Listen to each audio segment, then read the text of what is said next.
Good afternoon, everybody, and welcome to this second webinar of the Administering School ICT Infrastructure Developing Your Knowledge and Skills course. My name is Nair Carrera, and I'm one of the moderators of this course, along with my colleagues Jan Noel and Roger Blamay, who are also here today with us. Very warm welcome to all of you who are joining this webinar today. I have so many places in the chat: Italy, Portugal, Serbia, Lithuania, Croatia, and Moscow, where our speaker is today. We are very happy to have you here with us. This webinar, as usual, it will last around 1 hour, but if you have to leave before, we will share the recording afterwards in the relevant section of the course. So now you're working on module 2, which is about wireless networking and bring your own device. And to guide us through this very interesting topic, we have the pleasure to have with us a very good speaker. His name is Semyon Ozhyanikov, and he's a technical manager from Western Europe in the Net Academy in UK. So Semyon started at Cisco Networking Academy in 2007 as technical manager for Russia and the Commonwealth of Independent States countries, and he was later involved as an instructor trainer as well as an IT education expert for program development in Russia. From 2013 to 2017, he represented Russia as WorldSkills International Expert in Skill 39, and he is currently supporting Western European region. So his main goal is also to support program quality through quality of instructor trainings, and he's always interested in student and instructor competitions where the ultimate goal is fair and objective judging. I hope the introduction is okay, Semyon. Otherwise, feel free to add or suggest or change anything you may consider. Okay, cool. Thank you, Nair. Can we proceed? Yes, of course. If you're ready, we can start. The floor is yours. Thank you. Okay, thank you very much. So once again, good afternoon, maybe good evening to some of you who are currently on the session, and we are starting today's session. So as Nairo has already represented, I am dealing with Cisco Networking Academy program, which is educational initiatives of Cisco, and Cisco is the worldwide brand who is producing networking equipment. However, I'm not dealing with networking equipment. Primarily, I'm not selling it. We are dealing with education. So actually, we have about several thousands or 10,000s of educational institutions who are working for this program. The Cisco NetAcad is part of corporate social responsibility, which means that most of its resources are provided to educational societies for free. And today I'm glad to represent some of the aspects of wireless, and we can handle that topic because we have some networking courses which includes wireless technologies, and we also have some courses which are dedicated to wireless connectivity and mobility. So what I have done today, I actually gathered some information from this or that course to have a brief overview for you today. What is like to work with wireless technologies and how it is connected with security principles. And so for you just to have a little bit more understanding what is the wireless world and what kind of security measures and best practices you would like to adopt and to take, understanding how technology works. Again, this is not a full training on all aspects of wireless because it's impossible to fit in 1 hour session, but we will just briefly go and have an overview of what is the difference between wired connection, wireless connection, and what it brings. So some time ago, we didn't have any Wi-Fi. Maybe some of you can remember those times.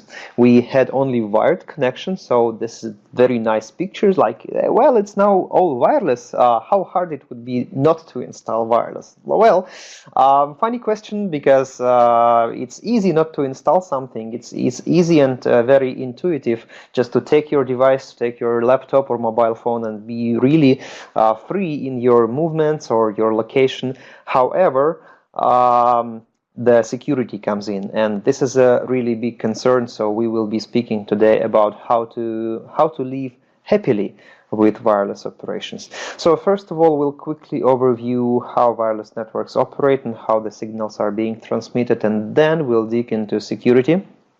Maybe not too deep, but we'll overview what kind of issues there are, and we'll finish today's presentation with the concept of bring your own device, with the concept of BYOD, bring your own device.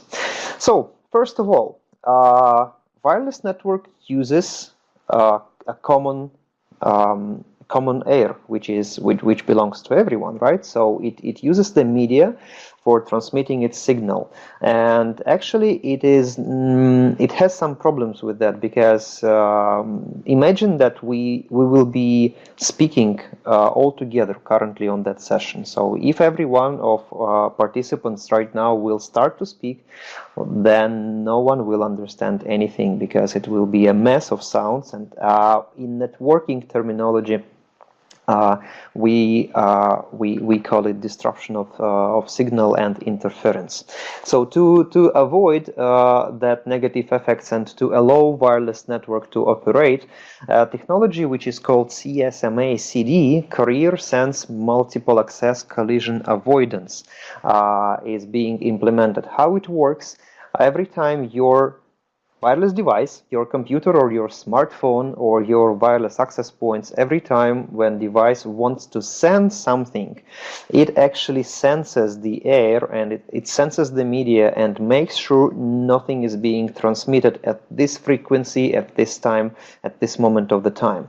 So if something is being transmitted, then it waits for a random period of time and then repeats, well, making sure that after some random period of time the media will be free. So that's the sense of this operation. That's very crucial to understand, that because we are using the common media, and sometimes we may have, and I think you have this experience, sometimes we may have up to 20, 30 or even more wireless devices and networks functioning together in the common area.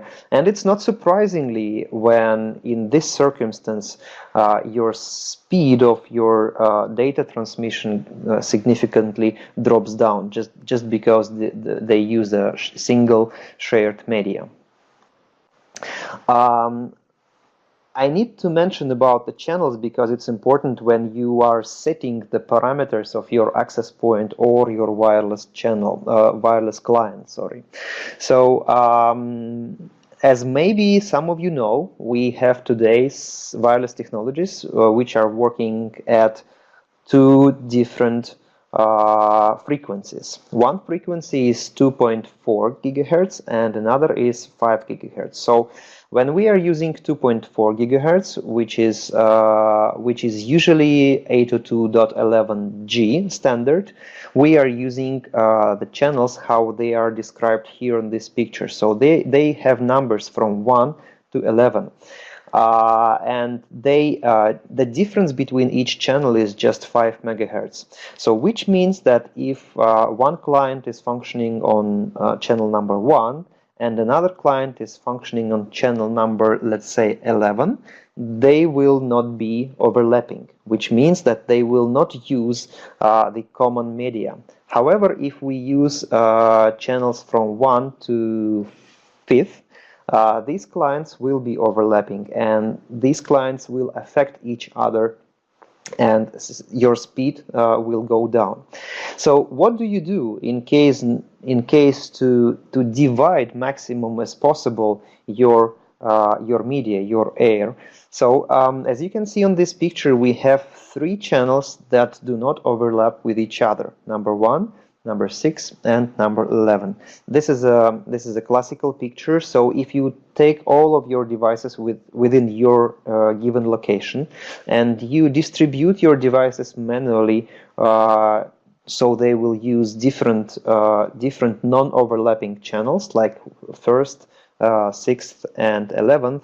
In this case, the probability that your speed will be better is much more.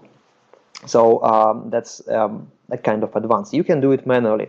I also need to mention that today many access points are are operating in automatic mode. So they are sensing the air and they are trying to understand which channel is less loaded. And then they can change this channel in automatical mode. So when you're setting up your access point, there will be option auto, and almost every time it is the default option. So you can give it out to access point for its consideration, but you can also make it manually. You can configure it with your own hands and divide your devices. If we are going and speaking about 5 gigahertz channel, which is 802.11n standard, sorry, the next slide. We will be using another channels which are 40 megahertz wide, and there will be less non-overlapping channels. Well, I can understand that it may be difficult to manage this manually, but if you have only a certain number of devices, you actually can go and set your devices with your own configuration. Okay, the next question is how and where and in which order to locate your access points. If you have a large territory, or if you have several rooms, or if you have a building with some walls inside, how to locate your access points. So suggestion number 1 is to locate access point preferably in the middle of your room. It would be great if you can mount the access point to your ceiling and define a central location for your access point. It is also will be great to put your access point in the location where most of your users are located. For example, if you have several rooms and one room has more people than the other, it would be smart to locate access points there. Of course, you need to make sure that you are counting the walls, because radio wave cannot go through the wall so easily, at least. So mostly like it will be interfered and will try to bend the wall. So if you want to create a good coverage inside of your building or in separate rooms, you might think about using several access points and make sure that all of your area is actually covered with access points. By the way, if you are working with a home solution or small office solution, access points might not support roaming, which means they may not support the technology when you can move seamlessly from the one access point area to another access point area, so without losing the connectivity. So for that, you might be in the need to use a special wireless access point controller and several access points controlled by this controller, so connected to this device, and this device will do then, if you want, the orchestration of managing your radio signal between different access points. So usually most of low-cost access point do not support this technology, so you cannot really achieve easy roaming between them. Okay, so let's now move to security considerations, because I don't know what is really most important to know where to put your access point, or to think about how to set it up in the secure way, because, well, the second question is, I think, is the essential, and is a question number 1, actually. So let's compare wired with wireless privacy. So if you have a switch, which is the left part of the slide, if you have a physical switch and you have two devices, one device connected to this switch and another device will be the attacker device, and this will be, let's say, a hacker or attacker who wants to listen to your traffic. In this case, this person should physically connect to your wired network and try to listen what you are transmitting over the wire. So it creates some kind of complexity. So this bad guy should locate a wire or the distribution panel or the switch and connect to the device before it physically is able to listen to what you are transmitting over the network. So if we are working wirelessly, then the situation is much more simple, which may be called like word driving, which means driving with not really good intentions. So you are getting into your car and just driving close to home of your victim, and you can then listen to the media, you can listen to the air, and you can sense the signals that are being transmitted by access point and your mobile devices. So it is much more easier, and it's much more harder to physically secure your perimeter out of to make attackers not to be able to listen to your traffic. So that's why wireless security is really a big question. So let's go a little bit into the terminology. We have to know a couple of terms. They sound similar, but they represent a little bit different meaning and understanding. So let's first speak about authentication. So what means authentication? It means to prove to someone that you is really you. Okay? So like you are meeting your friend and you cannot really recognize is that your friend or not your friend, and you are asking some specific question like, hey, do you remember when we met last year? What color of your hat was on you that day? So probably it is something that you know about this person, or this person knows about you. This may be some password or something that you do, or something you have done in the past, so something you know. Another way of authentication, or getting sure that this person is really that person, is something that you have, like some physical object, like we use smart cards, like smart badges, right, to access building today, or some response that you read from device that is in place. Or something you are, like biometric reading, like fingerprint is a good example of biometric authentication. A question: if you have been authenticated, so someone or some system proved that you is really you, does that mean that the conversation is going in the secret way that no one can understand? No, it's not. It's just the fact that someone has proved that you is really you.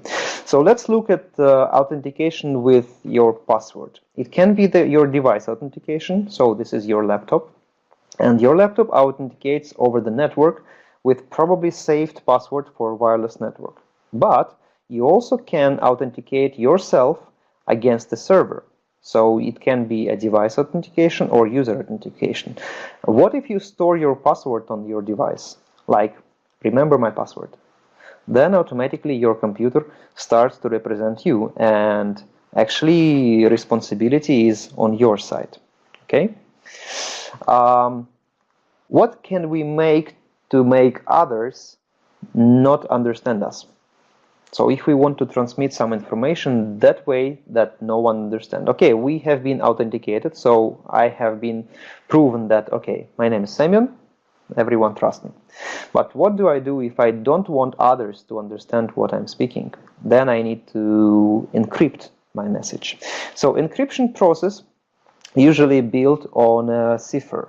So cipher is some technology or combination to substitute some letters, for example, or it can be much more difficult process to make your readable text into something really unreadable, like that example.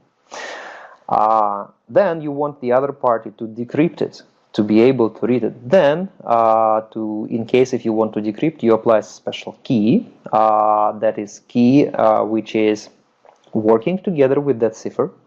And after applying the key, you can make a backward operation, so you make the decipher your encrypted text and receive your normal text that you can read.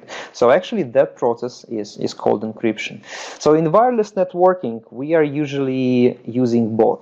So we are using authentication to make sure that the client is really a trusted client, is a legitimate device that you really can trust and allow into your network.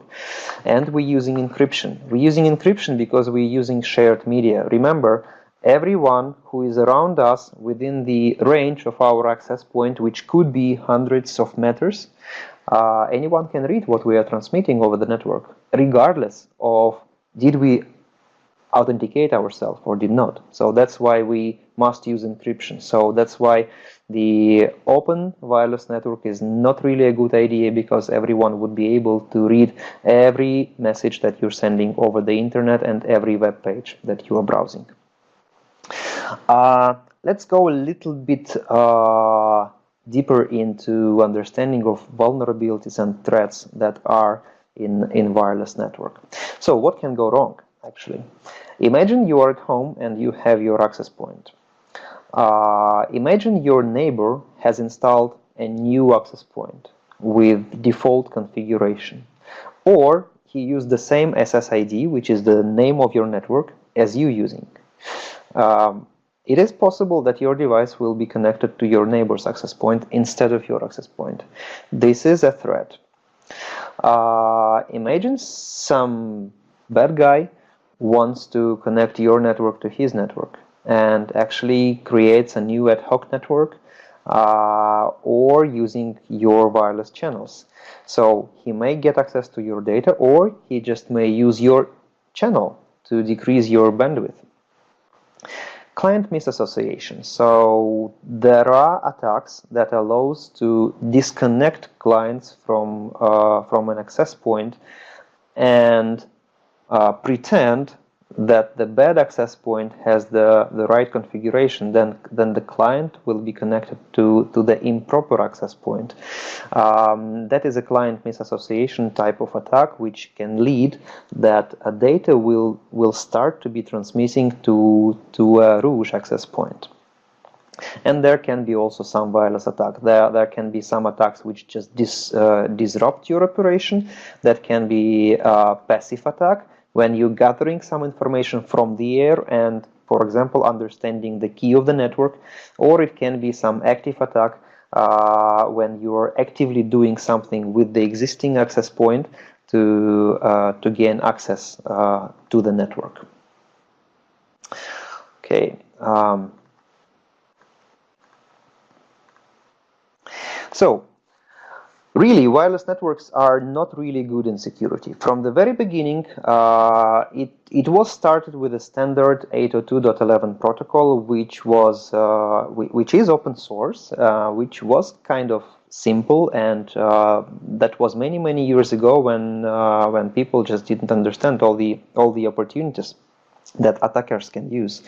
So that's why wireless networks are really weak on that, and every day we have to create more and more technologies and more ways how to secure ourselves and how to secure our data.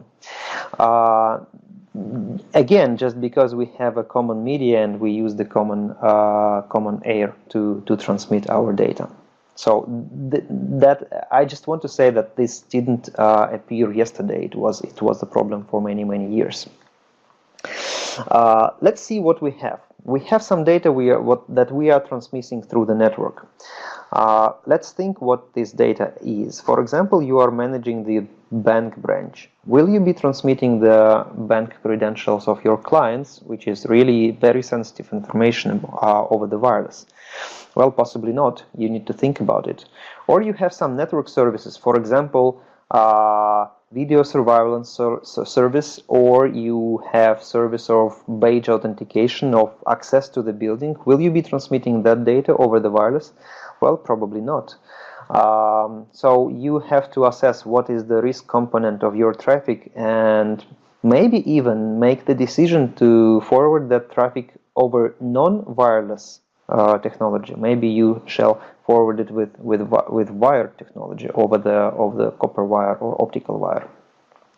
That's why many organizations apply security policies. Security policy is a sort of rules that define what should be done in which way. like what traffic should be transmitted over which channel, what network services should be available to this employee or another employee. So actually that's separation and responsibility in simple words. And also security policy may also state for some client capabilities, like what users may be able to access to the information. For example, your employees and your co-workers may access some more information than just a guest user that are coming to your organization for the conference. So that doesn't work just as that. You have to define your security policy, and you have to think about different network services, protocols, information, data types, clients, who should be having access to which kind of information. That's basically not only for wireless networking. That's generally for networking. Is very useful to think about it, and to maybe to divide your data and your traffic into some different channels. So wireless security, it is really important. We have learned a lot of lessons, like root access points connected to the network, like your wired network, which can be shared wirelessly. Imagine that you have some sensitive data network with no wireless devices, and then some guest is coming with his own access point, or it may be your colleague, and attaching his own router. It can be a very small device like that, attaching that device to your wired network and starting to share this network over the wireless, immediately creating the vulnerability. Okay, so that may bring a negative impact to your operations and to your business. Another good example is hiding the SSID. So SSID, as I already told, that abbreviation, SSID, is a service set identifier, which is actually the name of your network. So wherever you see the letters SSID, this is the name of your network that you see every time you connect to a wireless network. So sometimes users or administrator of routers or wireless access point, they are hiding their SSID, trying to hide the name of the network. So, and they think that it will help from the terms of security. However, it does not. If you take very simple wireless sniffer made of pretty much any wireless card in any laptop, you can actually sense what's being transmitted in the air, and you will see the name of SSID transmitted over the air, even though it's hidden from the broadcasting. So this is not really a security measure. Just be aware of that. Let's look to some protocols. I will quickly go through that, not digging you deep into the details. I think that slides can be shared after the presentation, so you can attentively look and study what's written here. But there are just 3 options how to hide your information that you are transmitting over the air, how to encrypt your traffic. So WEP is the oldest protocol which was developed a long time ago, I think more than 15 years ago, and it really helps you to get some privacy. However, this was one of the first protocols developed, and it was compromised very quickly.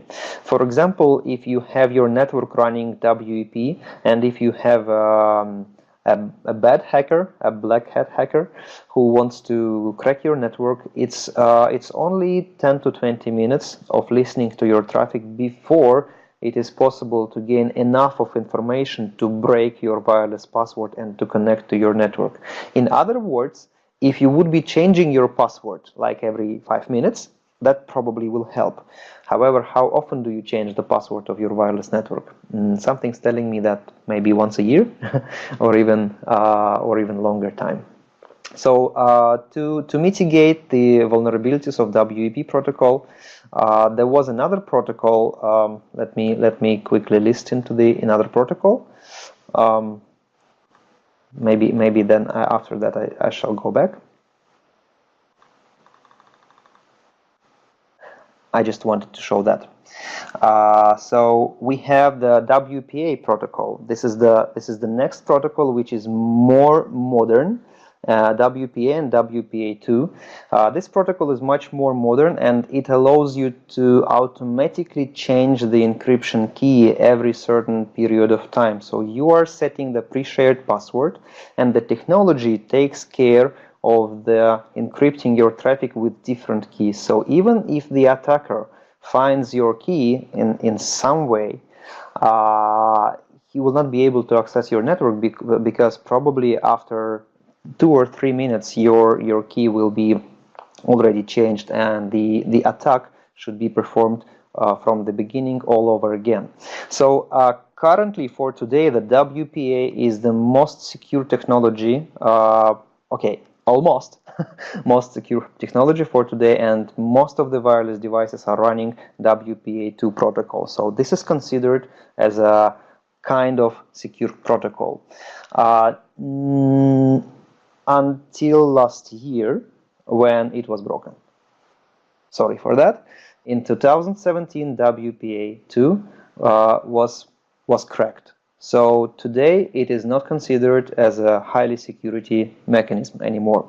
That's why the Wi-Fi organization, International Wi-Fi Organization, already announced the release of WPA3, which is the extended version of WPA2 protocol with some enhancements, like it will even make your browsing more secure when you are using open wireless networks, like when you are connecting to the internet in cafe or the hotel, and you use public Wi-Fi access points. Even though it is positioned as open access point, your client will be anyway associated, and the traffic will be secured. Yes, this is the link that after the presentation you can follow and read the announcement of the soon availability of WPA3. So that is probably will be the most secure standard in the following years. It is expected that this year, 2018, it will be first devices will start to appear on the market. Not yet. We have to wait a little bit more. So while we are waiting, it's still useful to apply WPA2 option as the best option for your wireless security. And basically, when you are applying your security key to your network, the longer the key is and more complicated the key is, the less probability that your wireless network would be compromised. And of course, changing the key after some time is also a very good practice. Let me go a little bit back and go through some other types of attack. Okay, let's see on that. Let's look on that type of attack. It's called man in the middle. How does it work? Some bad guy, this yellow guy in our case, man in the middle attacker, pretends that he is an access point. So he deassociates your wireless client from the normal access point and associates with his own access point, which is very, very similar to the legal access point. And then he retransmits your data to a normal access point. What is the outcome of that kind of operation? Of course, that guy is able to read all the encrypted traffic, because it is being decrypted by that person, then encrypted again, and being sent to a normal access point.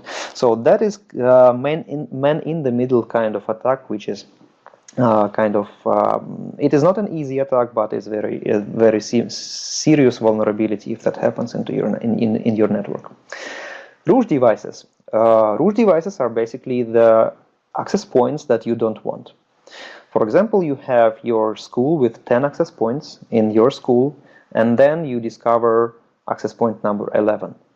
This is something strange. This can be some access point brought by your partners or customers, and you definitely don't want this device in your network. So it's better to monitor your devices, to scan your wireless network, and to identify root devices. Dictionary attack. That's actually a very easy attack, but not always successful. Dictionary attack can be applied even to WPA protocol. It is made this way. You have a dictionary of maybe hundreds of millions passwords. different passwords that are frequently used in the network. And you are starting to try password one by one. Or you are gathering some piece of wireless information and then applying this password to that piece of data, trying to decrypt it. Once you realize that your data can be read, that means that you found the right password. That's why it is not suggested to use simple password in your wireless network. Make password really complicated. I know that in the most of Europe, when telecommunication company ships home networking devices to your houses, they apply a sticker with your wireless password, and usually that password is really long. It can be 20 or 30 characters long in a very random way. That is a very good password. That password will never appear in a dictionary, and using that password really can assure you quite a lot that your network mostly likely will never be broken. Sniffing, as I mentioned in the previous slide when we was looking for SSID, sniffing allows the attacker to listen what's happening over the air. For example, if you are connected to the open network in your hotel or cafeteria and someone is visiting HTTP website, you can sniff all the information that this person is receiving from this website or transmitting to the website. Maybe this is a registration form and the person also includes his password. You will also be able to sniff his password if he is using HTTP. Still, many websites are using HTTP, so it's generally not a good idea to have ever an open network without any encryption, so it is possible to sniff it. However, the good thing, if you are trying to investigate your own network, sniffing may be good to find some weak points in your network. So that's the good thing in sniffing that you can have. Okay, let us move on. Okay, that is also interesting slide, and I want to pay your attention to that link, so you can visit this site metasploit.com after the end of the presentation. It is created to demonstrate that many things are possible actually to hack. And there are some special software, it runs under Linux in most of the cases, that you can use for cracking your devices, your network, your operating system, including wireless solutions. So how it works then, when vulnerability is discovered, it is possible to compose a code that will allow you to get access to the technology or protocol, and usually pieces of software or small programs that helps you to gain access, they call Metasploit. So you can study metasploit.com project and find about different vulnerabilities, and including WEP protocol. It is really easy. You can also do some labs with your students, maybe if you want, how to crack wireless network secured with WEP protocol. Okay, so as I already mentioned, as mostly available strongest protocol is WPA nowadays. The WPA 3 is coming, and also the encryption has a certain evolution. So there are several ways to encrypt your data, so to make your data unreadable. This is WEP and TKIP and AES. So when you configure your access point, the best idea is to use AES encryption. It has an advantage. Probably you can guess what is the advantage. Your traffic will never ever will be possible to decrypt. Well, at least for today. But the disadvantage is also there. The stronger technology you use for encryption, the more resources you need from your device. For example, if your home router is serving 2 laptops or 2 wireless devices, you can easily use AES encryption and it will be working fine. However, if you decide to use your home router and connect 50 devices to that, the router will have a hard time to encrypt every packet of every user of your 50 users. And maybe even your router will be not able to handle this amount of users. Of course, depending on how much traffic they exchange with your access point, but the stronger the encryption, the more processor power you need. So don't be surprised if you purchase some wireless device, some wireless router, and connect 20-30 clients to it, and they will start working simultaneously, and then your speed of the network will go down or the router will be frozen. That can happen because of the encryption, because every packet shall be encrypted and then decrypted over the transmitting over the wireless media. So I'm not saying that everyone should use WEP. I think it's worth to find some kind of good balance between the level of encryption and the processor power you have. And just to notice that, for example, that KEEP encryption also a vulnerability was found, and this is the link where the description is available. So it was actually possible to get idea of the information that is being transmitted via that KEEP protocol. So as always with security, it's a cat and mouse game.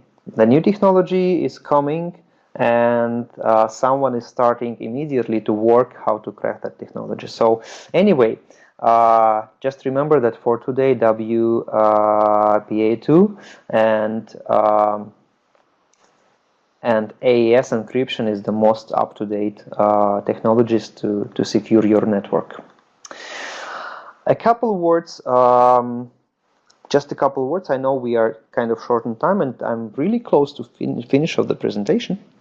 A couple of words on some more terminology that may help you to secure your network. For example, 802.1x is the technology that even allows you not to allow any unwanted device to be connected to your network physically over the cable. It works in a way that you have some access devices that controls your even wired network, and you have an authentication server which authenticates the computer when it's connected wirelessly with a wire over the network, not even only wireless but also with a cable. So first thing being asked from this computer is, who are you? If computer can be able to prove that, okay, I'm legal here, I have my special username and password, and I can authenticate over this server. Only after that, this computer will be allowed to transmit data over the network, and this technology is called 802.1x. Kind of useful and often used in many enterprises today. There are two different modes of authentication over the WPA protocol. Is personal with the pre-shared key. The PSK stands for pre-shared key, or the enterprise authentication. So usually when we set up our home routers, we use the pre-shared key, which is the password you're putting into your router, and this is the pre-shared key or your pre-shared password that is used for authentication. In business world, in big corporations and larger businesses, authentication servers are being used. For example, when you connect to some wireless network, the network can ask you not for just the secret phrase like a password, but it will ask you for your username and password or some other credentials. It can be your RFID card, your fingerprint, whatever. Then this data is being transmitted to authentication server by the protocol 802.1x, and the answer will be returned. Is that device allowed to access the network or not allowed? So this technology can be also running over the wireless network. Another way is web authentication. When you connect to the network, I think you know it's now very commonly used, the login page, or we also have the term captive portal for that.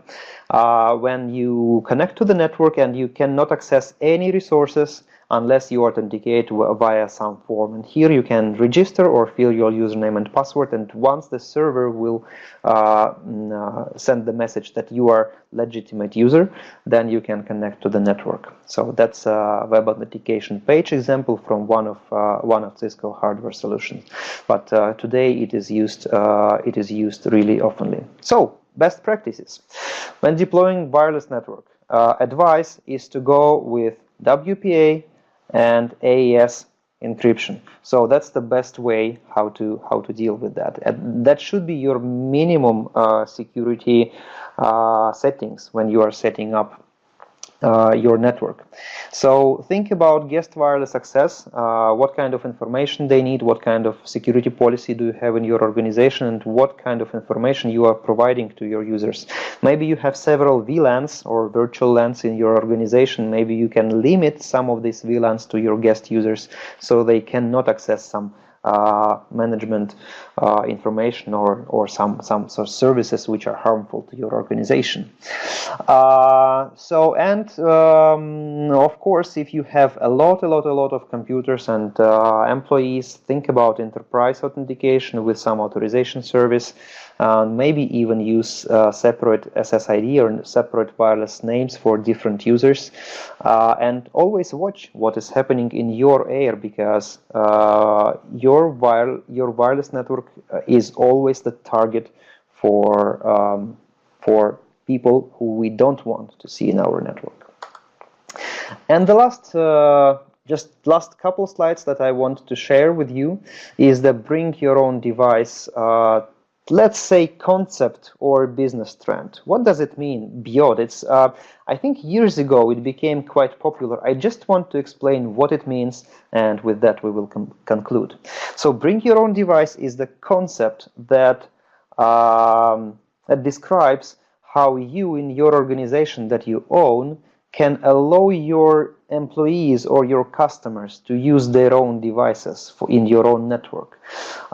You would ask me, what is the problem here? You just bring your smartphone, you enter the password, whoop, you're in. Well, from one hand, yes, but from the other hand, the device that you don't know, that you have no idea what operating system, what services are there, is that device really a secure device or not secure device? Maybe this is a computer full of viruses, and you never want this computer to be connected to your network. And this makes you think about security aspects of connecting whatever to your good private network. So this bring your own device concept comes into the place, and there are some solutions, including Cisco solutions, that allows your network to work with this concept, to really allow customers with anything to be connected to your network, understanding every time what level of security, what level of access you can provide to these users. So of course that the user want to be very very free in the choice of device they are using. Well, for example, in my own case, I'm using my computer, my PC, which is a corporate. It has some software, some security software, and it's being always monitored by the company. From the other hand, I have my mobile phone, which is my personal, and I also can connect it to my company corporate network.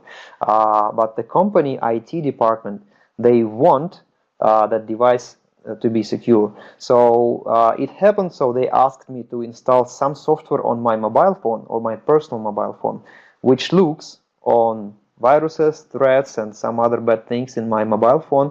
And in case if it found, the company will not permit my smartphone to be connected to company network anymore. So this is, in the simple words, the concept of bring your own device idea.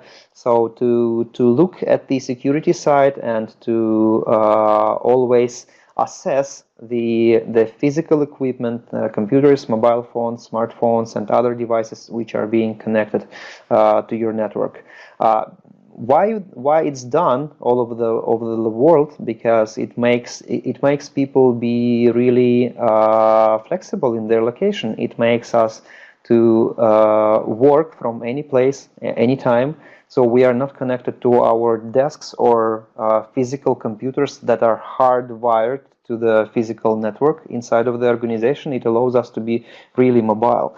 So just because of that, for example, myself, but maybe some of you also can have a benefit to work from any place, anytime, from your home while you're on business trip, still being secure, still being able to have access to your company sensitive data, and not being a threat for your organization.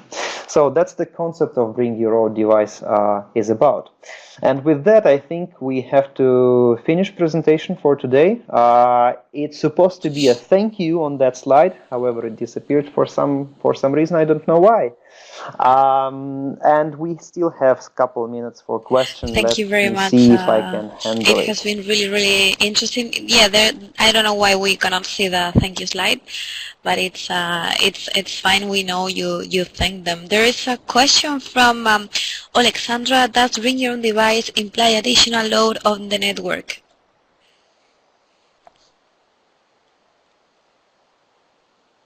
Okay, let me go through the questions from the beginning, Okay. maybe, because it was kind of few. I will try to read it. Okay, presentation uploaded, la la la. Some question about the course, module 2 is uploaded or not. That's not my question. Okay. A question. Moving to WPA3, the newest technology, will it require new devices or upgrade the devices or simply update software?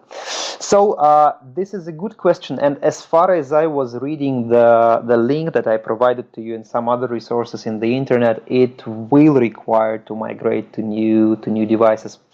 Probably there will be a new wireless chips, and users shall be migrating to the new devices. However, I believe, that's my personal belief, because this is very new subject for today, that most of the newer devices and access point will be supporting WPA2 and WPA3 simultaneously, and only once you as administrator are sure that all of your clients have new hardware and they all have migrated to WPA3, then you can switch the WPA2 off and stay secure. Okay, other questions?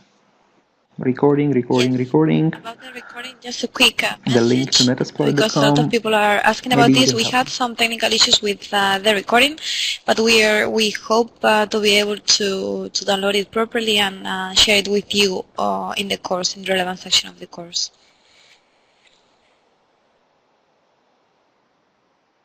Okay, the question, does bring your own device imply additional load on the network?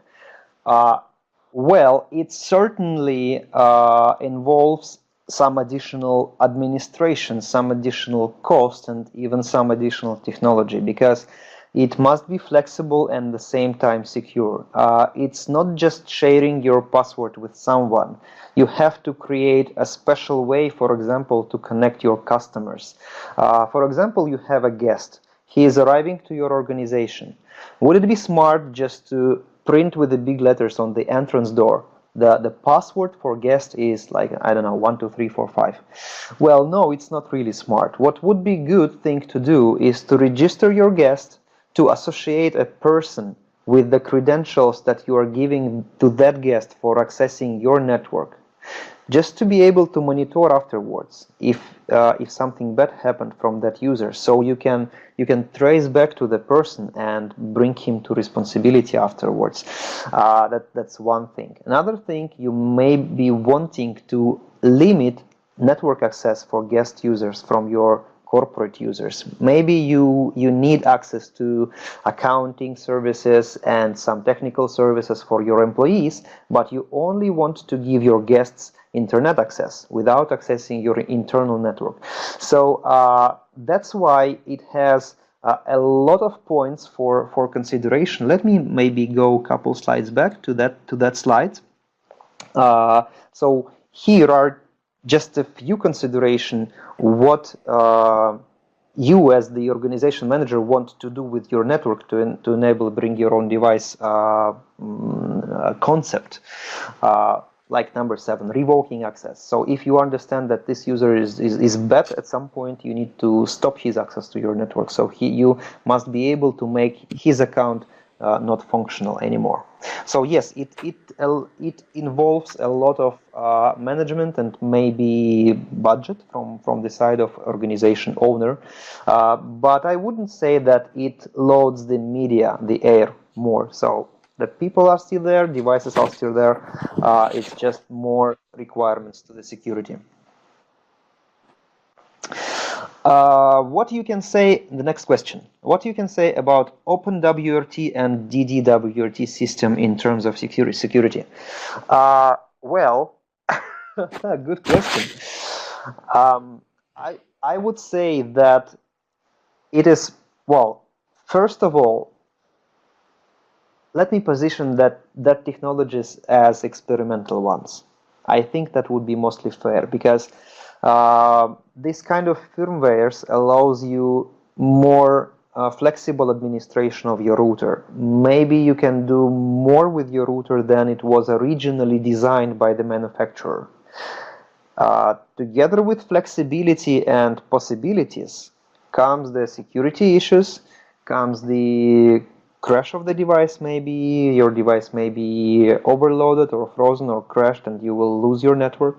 So it is not always stable, because it is designed to be a replacement to the original firmware if that is not good for you in some reason. So I would suggest to play with that. If you're skilled enough, if you are good with networking concepts and terminologies, and if you understand all these dozens of abbreviations that are there, it is a very cool toy to play with. However, I would not say that it is a good idea to install DDWRT devices in production, at least unless you really tested it in every possible way and really ensured that it's functioning reliably and securely. So a good thing to discover new things, but not the first thing for your enterprise solution or for your integration solution. Thanks. There was another question from Jean-Noel, I think. Okay, great. Yes. Yeah, I see. Another question. You mentioned in your presentation the need to monitor radio frequency environment. What does it really imply, and what tools are available, applicable in a school environment? So I would give you very simple advice. Try to Google for wireless scanner or Wi-Fi scanner or wireless sniffer. Mostly like you will find software which allows you to at least to see the all sort of access points that you can sense. You will see there. Unfortunately, I don't have the screenshot in this presentation, but it will show you the channel range. It will show you the distribution of the load of the air at each frequency. It will show you also the level of the signal from each access point, and you will be able at least to see what are the access points and what are the MAC addresses of these access points that are emitting signals into your air. And first use of that tool would be maybe to separate channels one from another, as I told in the beginning. So this is a very simple tool. Well, another tool is to use the network card, wireless network card, in the transparent or promiscuous mode to be able to sniff wireless traffic and analyze what data is being transmitted. It will require much more technical background and security background, but after this exercise you would be able to make conclusion if some data is transmitted in unencrypted way, for example, just to notice it, or maybe some users are transmitted some data that you don't want in your network. You can just sense the information. But from the other hand, you can also sniff network. If you are administrator of your network, you just can connect to your router to the central location and sniff it from there. And there are special security appliances for that. For example, in one of the courses that is being released on our site, cybersecurity, CCNA cybersecurity, there is a tool which is freely available. It is a free tool which is called Security Onion, and this tool can be used by a network administrator to sniff network and to see the incidents or some bad activities, some alarms that are happening in the network. But this is another topic. I'm just saying that with some software or some hardware which can sniff your wireless area, it is possible to understand more about your network. Okay, other questions? There was one from Roger Semyon. I don't know if you saw it.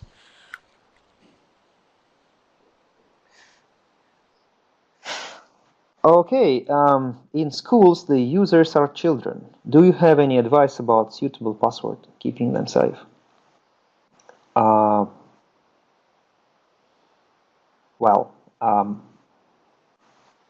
as I understand, there are only two options. Or either to have one password and share it with everyone. That is not really, well, it's kind of security measure. Your traffic will be encrypted then, but if the password is not, okay, how many people should know the password? Can you tell me? The answer is one, only you, and you never share this password to anyone. The password is your own. If two people know about the password, it is not a password anymore. So the only secure way with your users is to assign a personal username and password to everyone and enable authentication over the server, which manages all the user accounts. That will be a secure way, and then you can trace every device which is connected to the network and connect this device to a personality. If you have a common password which is known to everyone, that's not bad. Someone from the street maybe will not be able to connect to your network, but if you have thousands of students in the school and they all know your password, that's not a password. Thank you, Semyon. There was another one asking if someone break into our PPA network, gets password with Linux or some other way, can he see our traffic and messages or only use our connection?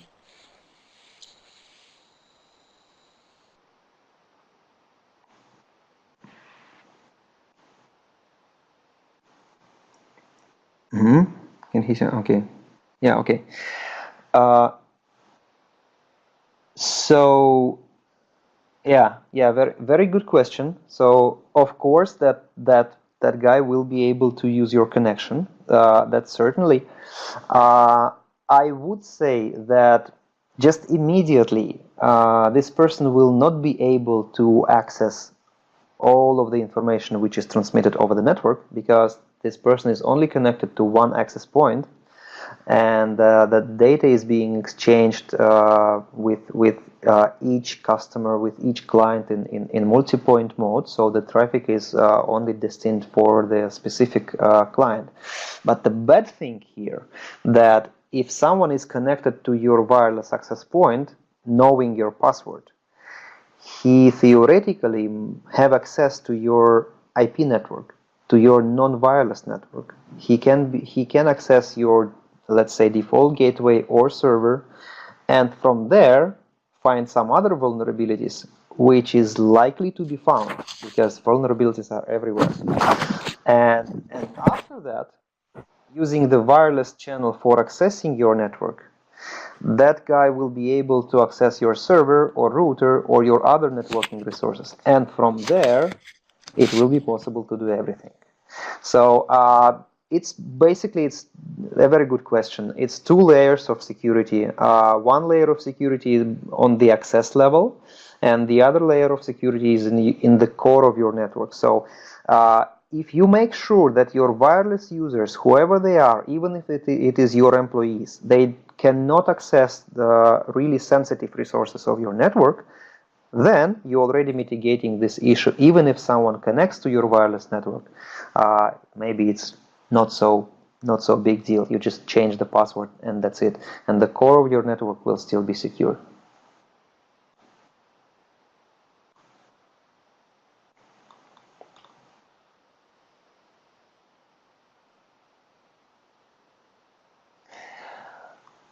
Okay, a question from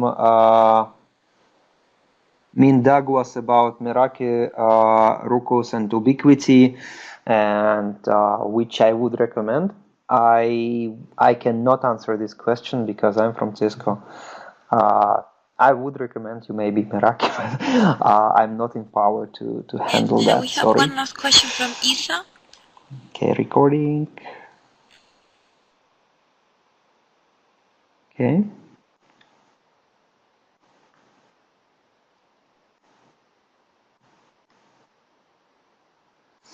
About passive attacks. Could it come when we upload applications on our mobile phone when it asks us to have access to our data, photos, files, etc., even if we consider it's secure, I think. Thank you very much. So I think there are two questions here. When I was mentioning passive attacks, I was mentioning the case when someone is listening to your network traffic for a long time, collecting some data that that person is able just to listen, and then analyzes this data, trying to find the key for your network, for example. That's a passive attack. So this person is not doing something proactively to destroy your network or to deassociate your clients. He just listens. For example, with the WEP protocol, it is possible to listen for some time, to collect some amount of so-called initialization vectors.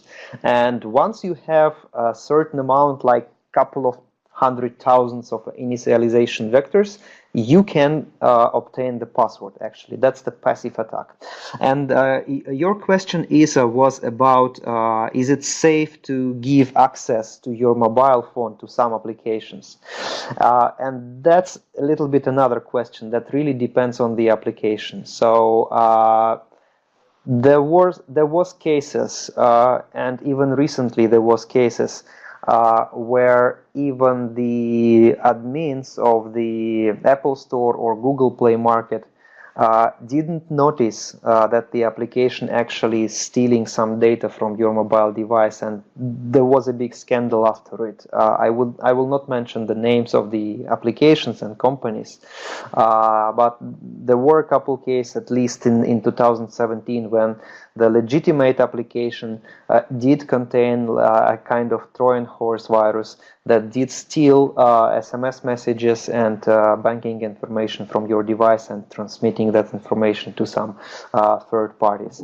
So there is no universal suggestion here, but just the general idea is the less strange or unknown applications you install to your device, the better.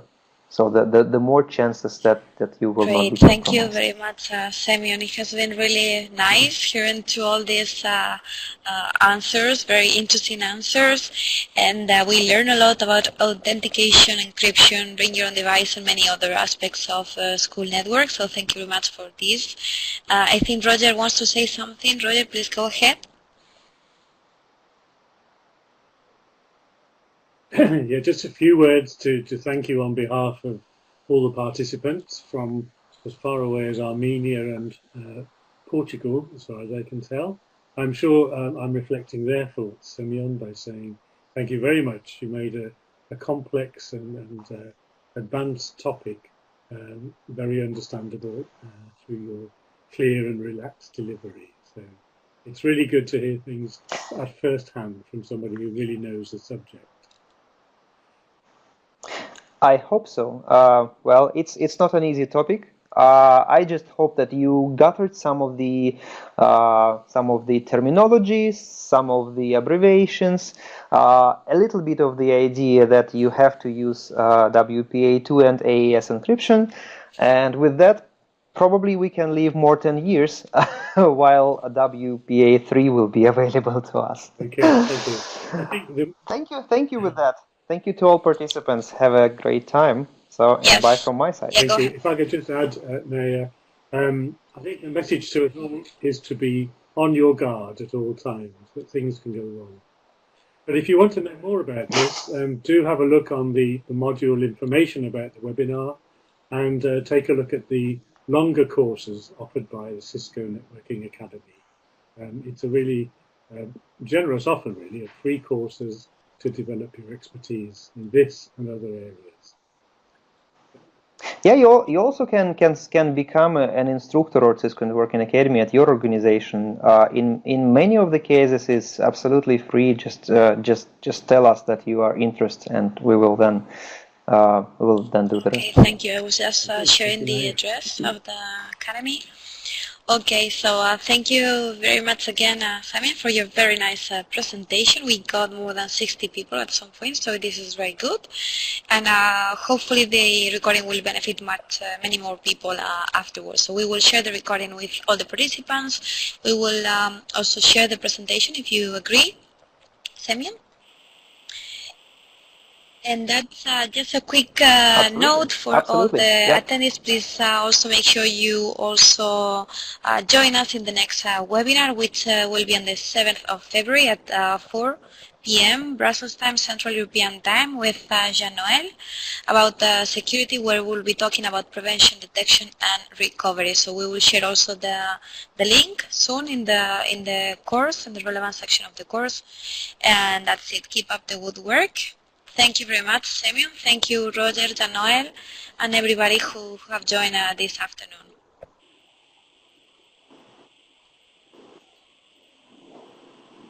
Thank you. Thank you. Bye-bye. Have a nice evening. Bye, everybody. Bye. Okay. Thanks to you as well, Roger and Jean-Noël. And thank you, Naya.